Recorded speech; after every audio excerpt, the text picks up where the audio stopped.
I'm honored and privileged this morning to introduce the first speaker of this segment. It is Professor Jacob Frenkel, who is well known to this audience. He really does not need an introduction, but I will say just a few words. Professor Frenkel is the chairman of JPMorgan Chase International. He's the chairman of the board of trustees of the G30, which is a group of prominent economists, and he's the former governor of the Bank of Israel. On top of all that, and even here at IDC, I would say he's also he's the chairman of the board of governors of Tel Aviv University. We are happy to have him back at the conference. We are honored to have him back. Professor Frenkel will talk about the global economy and central banks' policies. Professor Frenkel, the floor is yours.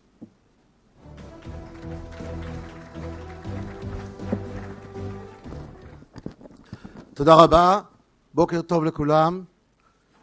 הונחיתי לעבור לשפת לעז, אז אני אדבר באנגלית. Thank you very much. It's a delight to be here again.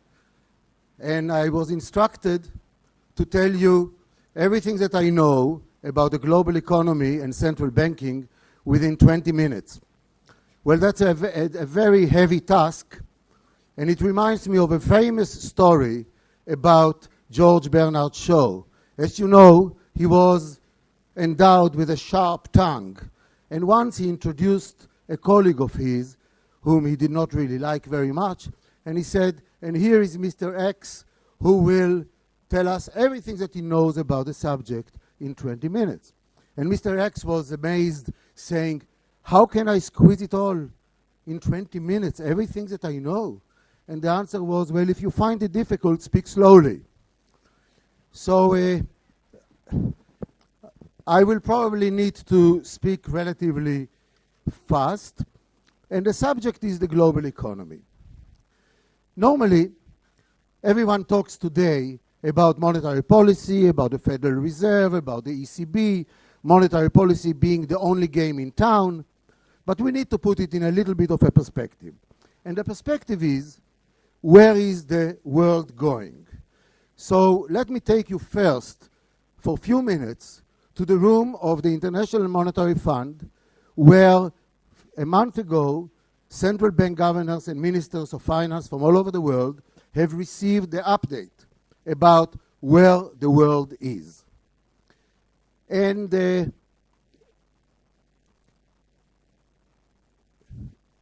I am afraid that I need, where the world is.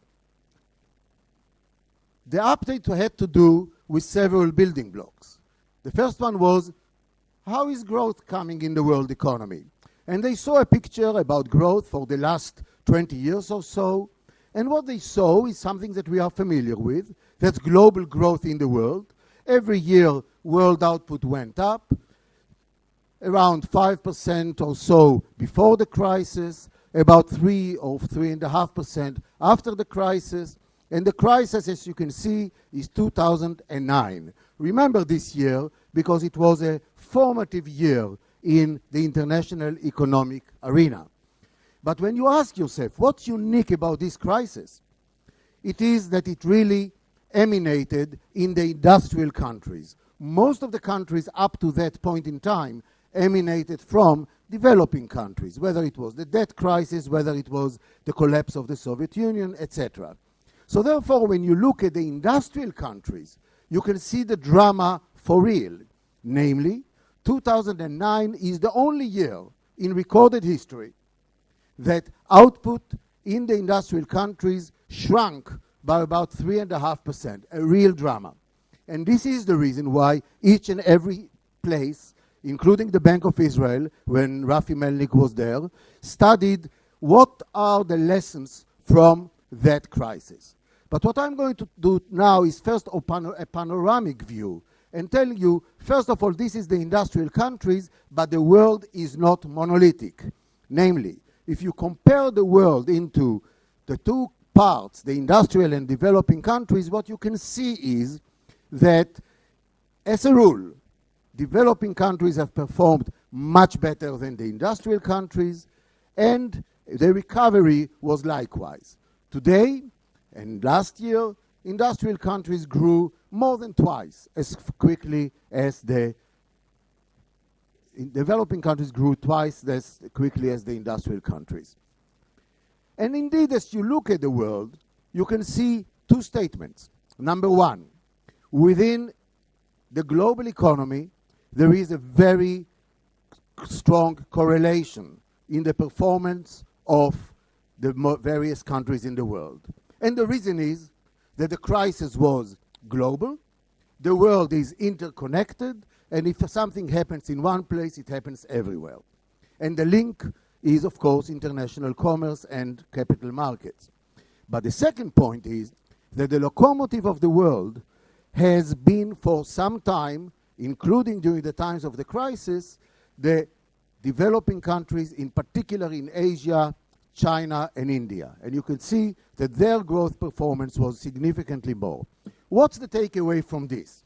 The takeaway from this is that during the past 20 years or 30 years, 20 years, the center of gravity of the world has shifted to developing countries. When I was the chief economist of the IMF in 1990, and we wanted to ask, for what is the world? Where does the world go? It was enough to know three countries, three groups, the US, Europe, and Japan. You knew them, you knew about two-thirds of the world output. Today, it's a very different story. And indeed, when you look at the pie chart, you see that whereas in 1990, about two-thirds or 60% or so of world output came from this block, US, Europe, Japan, today it's only one-third. Where did it all go?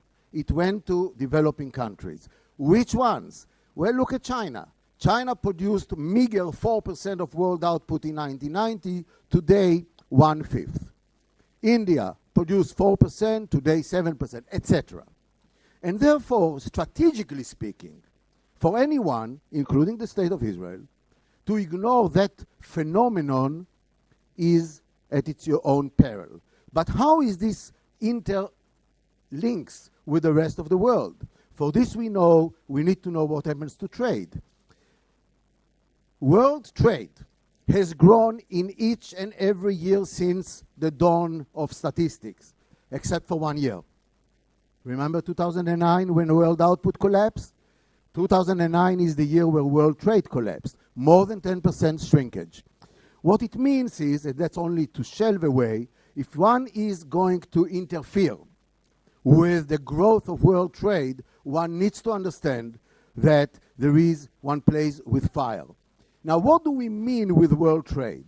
The most important new player on the scene is China.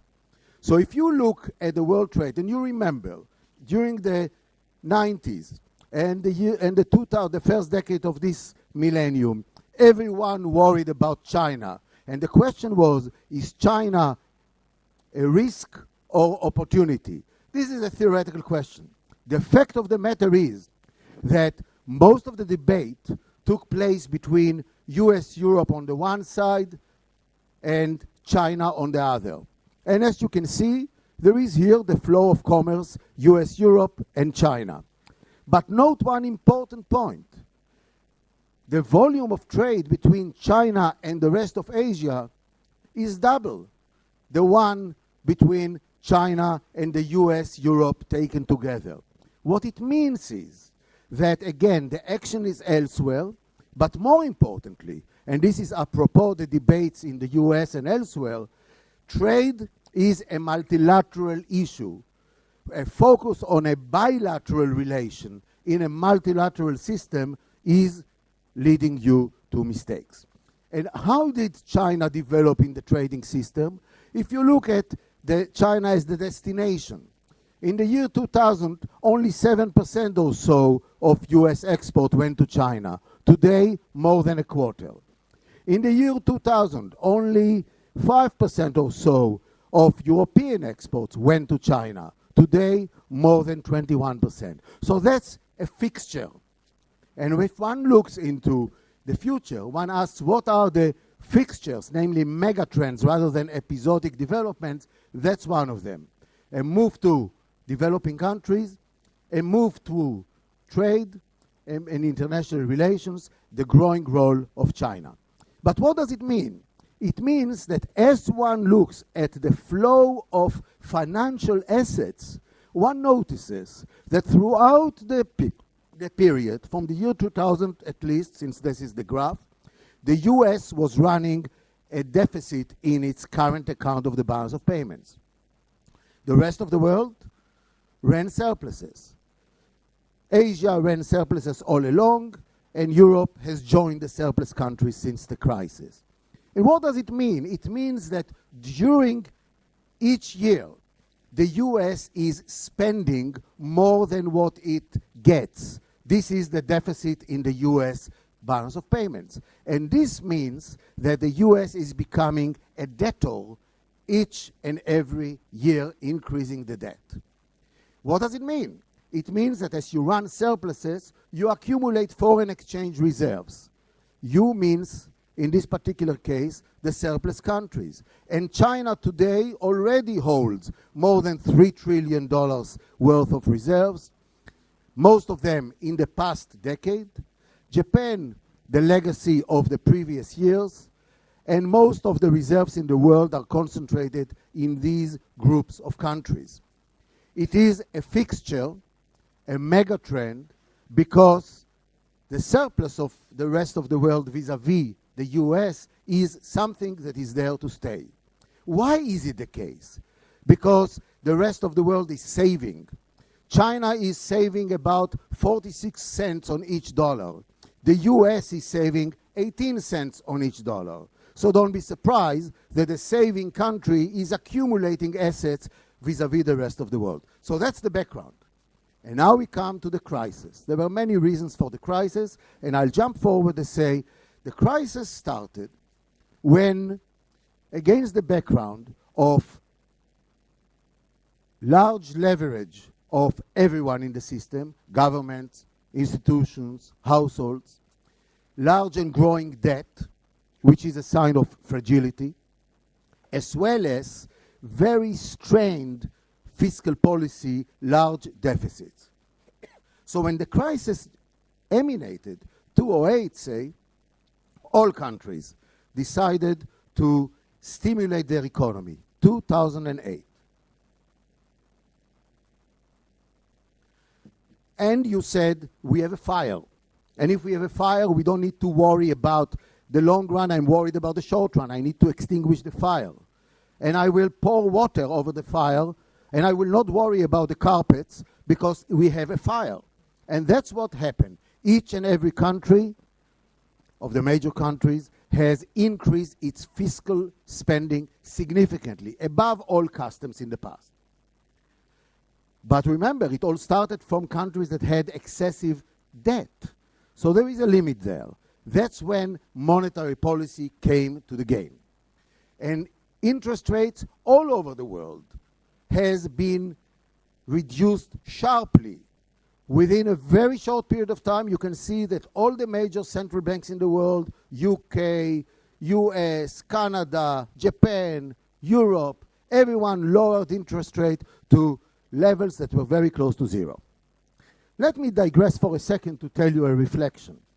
This is all happening in 2009, 2008, 2009.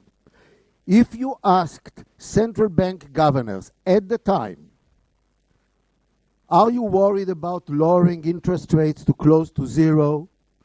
They would say, of course not. This is the cure. However, this is a short detour, and we will come back to our highway before too long. This was the mantra, and this was the mindset. And for the short run, you are allowed to do things that normally you would not do in the long run. So 2009, 2010, 2011, 2012, 2013, 2017. No central bank governor today believed in 2009 that when we come to הרצליה in 2017, we will discuss the question of exit, namely, are you in the unconventional territory? And that's a very important point to make. because it means that we now need to worry about the detour. Think about it. I don't know at what age you started looking at financial information. I assume that before 18 you did not do it. So since then there was another decade, so those who were 18 at the time are now 28. So let me say, everyone who is today at the age of 28 and below has never experienced cognitively a period of positive interest rates. They were all experienced interest rates which are very close to zero in a cognitive way. They never know what inflation meant. It's something that, like when I remember when my children were very young, they asked me if when I was a child we all rode horses, because it's a prehistoric time. So the mindset of inflation, of positive interest rates is something that is foreign to the complete generation of people. The important point to say is that this may therefore create a difficulty when you normalize, unless you prepare the population education-wise and otherwise of what normal is. Because the key issue is, the name of the approach that was adopted was unconventional monetary policy. Unconventional monetary policy. The definition of unconventional means that there is a conventional. And if you are 10 years in the unconventional territory, it begs the question of what becomes a conventional. Unless one always remembers what the compass is and that it is a detour rather than a new paradigm. That's a key point. Are you in a detour or a new paradigm? Having said all of this, as interest rates went down to zero to such a large extent, and with it, real interest rates became very negative for a very long period of time, and every one of us who is in one form or another in business or in any other thing knows that it is an abnormal situation to have real interest rates negative for such a long period of time, because it stimulates activities that are in a way distorting. The central bank started to worry, what next? Many of the objectives have not been yet achieved. And yet, fiscal policy is strained, monetary policy is already strained by the conventional measures, interest rates. What to do next? That's where the unconventional came in, and all central banks started to expand liquidity in the market in an unconventional way. They bought assets, they bought this and that without going into details, but each and every central bank in the world. So if I look today at the balance sheet of the Federal Reserve, and if it was 100, say, in June 2007, it is about 500 today. That's a huge change, unprecedented. And in fact, even though for the past year at least, the Fed has stopped increasing its balance sheet, relatively speaking, still it's very high. Likewise, the Bank of Japan, likewise, the European Central Bank, and hence the question of exit.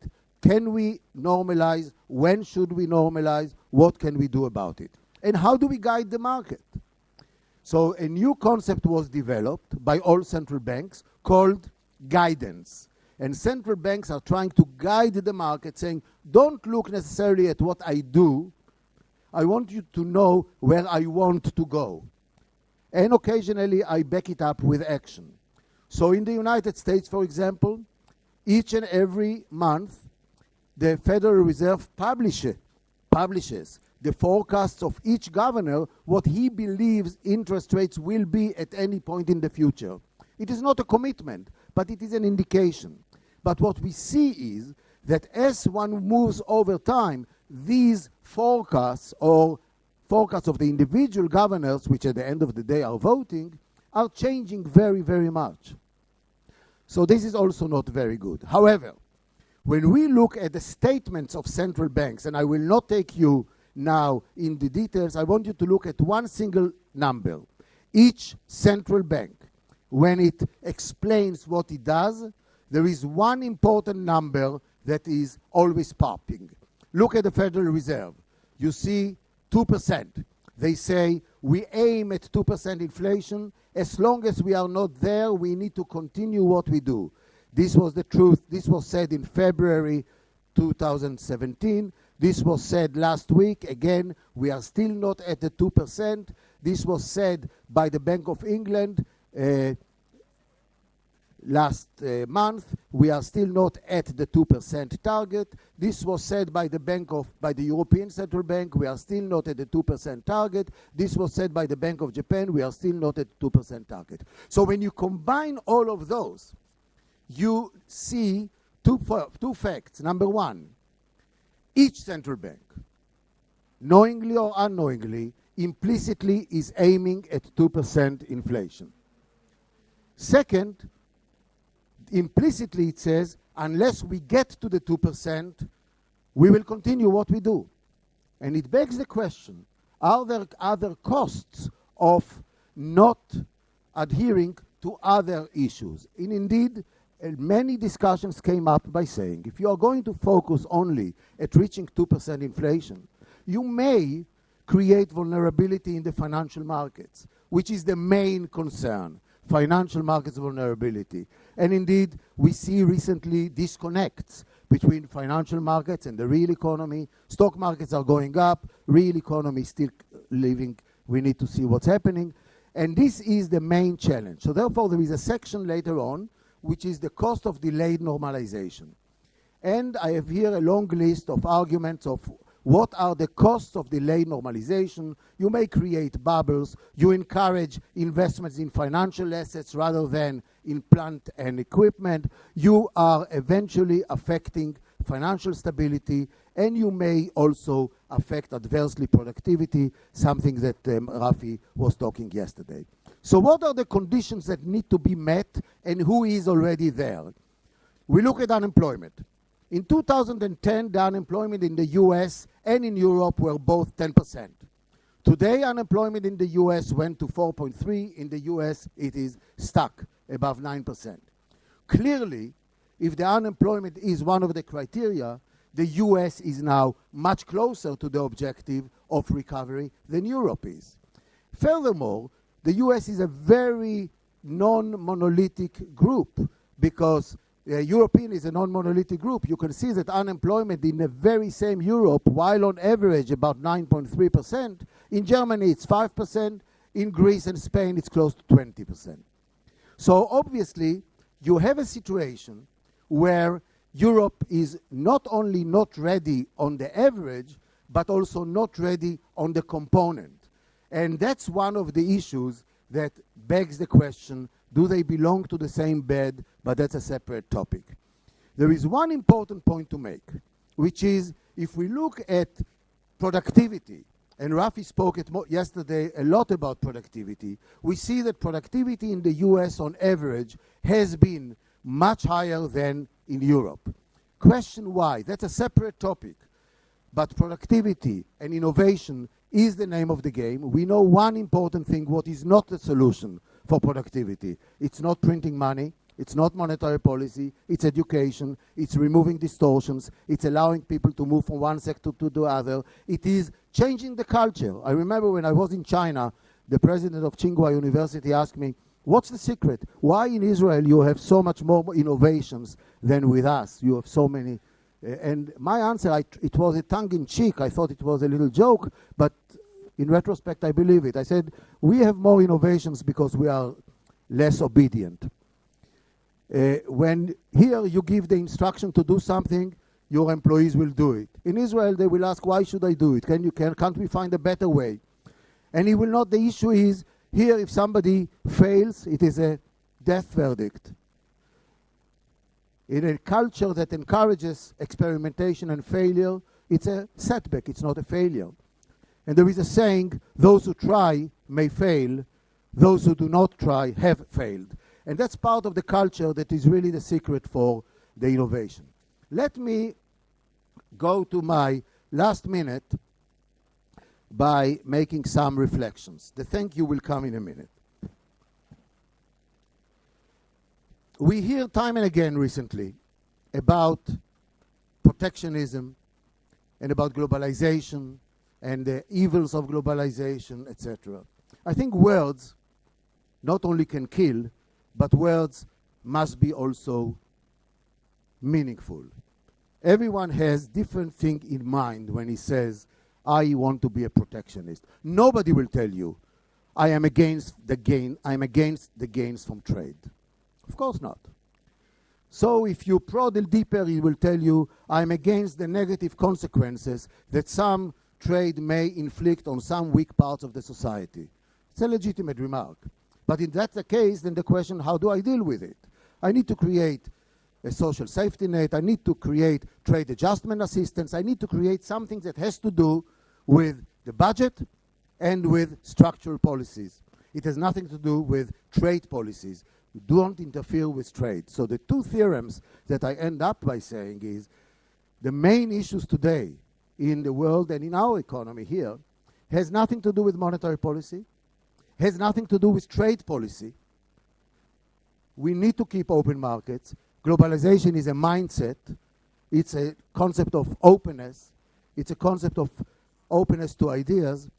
It has nothing to do with barriers. It has to do with removing barriers. And that's a very important point. My last remark has to do with who should do what in the world of globalization. You have a big ocean. The ocean is stormy from time to time, and all boats are affected. You have many boats. Each boat has a skipper, has a captain. The task of each captain is to ensure that his boat is robust and strong enough to withstand a storm in whatever way he can. But there are issues that come from the ocean much beyond the vulnerability of each and every boat. The task of global leadership is to ensure that the storms are abated. And this is an issue that has to do with global cooperation, but we should not exaggerate the value and ability to globally cooperate.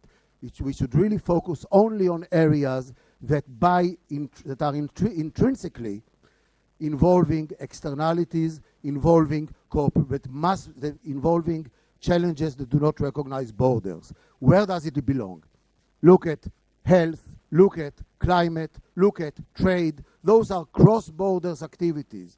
Nothing to do with fiscal policy, which is a domestic activity, needs to be done domestically. The bell is ringing, and I'm saved by the bell. Thank you very much.